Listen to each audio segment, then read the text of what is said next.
তুই বলতো রাতে বৃষ্টি হলে বিদ্যুৎ চমকায় কেন? স্যার এটা তো পানির মতো সহজ। বৃষ্টি বারবার টর্চ মেরে দেখে নেয় কোথাও শুকনো আছে কিনা।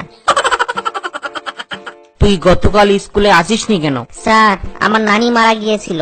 আজ তোরে মেরে তোর পিঠে চাম তুলে নিব দাঁড়া। এই নিয়ে তুই আটবার নানি মরার অজুহাত দেখাইলি। স্যার আমি কি করব?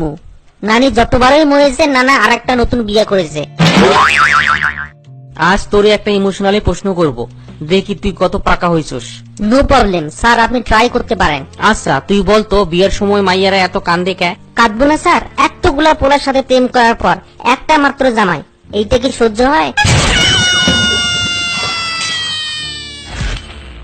আচ্ছা বলতো তোর বাবার বয়স কত? স্যার আমার যত বছর বয়স বাবারও তো তত বছর বয়স। হারামজাদা, সেইটা আবার কি করে সম্ভব? স্যার আমার জন্মের পরেই তো উনি বাবা হয়েছেন। আজ স্কুলে আসছে তোর এত দেরি হলো কেন? রাস্তার পাশে একটা সাইনবোর্ডে লেখা ছিল সামনে স্কুল, ধীরে চলুন, তাই ধীরে আসলাম আর তাই দেরি হয়ে গেল। বল্টু বলতো তোর মতে এবছর শান্তিতে নোবেল পুরস্কার কাকে দেওয়া উচিত বলে মনে হয়? স্যার যিনি টয়লেট আবিষ্কার করেছেন, কারণ তিনি পৃথিবীর কোটি কোটি মানুষের শান্তির জন্য কাজ করেছেন, আর এর আগে তাকে কখনো নোবেল পুরস্কার দেওয়া হয়নি বলেই এবছর তাকে নোবেল পুরস্কার দেওয়া উচিত বলে আমার মনে হয়। চরিত্রবান হতে চাও তো এখন থেকে সব মহিলাদের মা বলে ডাকা শুরু করো। কিন্তু তাতে তো আমার চরিত্র ঠিক থাকবে, কিন্তু আমার বাবার চরিত্র। বল্টু বলতো এক পায়ে নুপুর আমার অন্য পা খালি, এর পরের সেন্টেন্স কি হবে?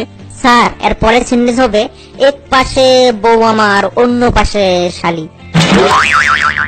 আচ্ছা তুই বলতো যে কানে শোনে না তাকে কি বলে? তাকে যে কোনো কিছু বলা যায়, এমনকি তাকে যে কোনো ভাষায় গালিও দেওয়া যায়, কারণ সে তো আর কানেও শোনে না। সবাই তুই স্কুলে তাড়াতাড়ি আসে, তুই আজকে দেরি করে আসলি কেন? স্যার দল বেঁধে আসো তো কুকুর বিড়াল্লা, কিন্তু সিংহ তো একাই আসে। বল্টু বলতো ভাষা কাকে বলে? স্যার মনের ভাব প্রকাশ করাকে ভাষা বলে। একটা উদাহরণ দে দেখি। হারামজাদা আমাদের প্রতিদিন মানুষ ব্যথা লাগে না? কি বললি হারামজাদা? স্যার আমি উদাহরণ হিসেবে মনের ভাবটা প্রকাশ করলাম। বিদ্যুৎ হলো একটা সরকারি সম্পত্তি, তাই এর অপচয় করা কোনোভাবেই উচিত না।